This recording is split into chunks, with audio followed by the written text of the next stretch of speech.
Hello mga kabra, so meron tayong naamoy, melon amoy melon. So, yan. 'Di ba? Amoy-amoy natin, so parang hinog na siya.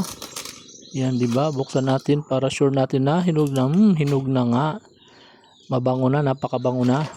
For your information pala, nagpakabalot yan kasi nung medyo maliit pa para hindi makuha ng mga insect, kainin ng insect, kaya binalot natin yan. At meron na rin yung pangalan kung sinong may-ari.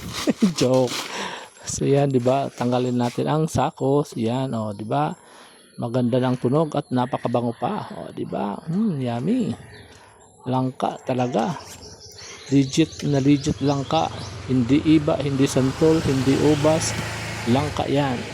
'Di ba? Ang porol-porol ng kutsilyo. Okay, 'di ba? Okay, thank you for watching.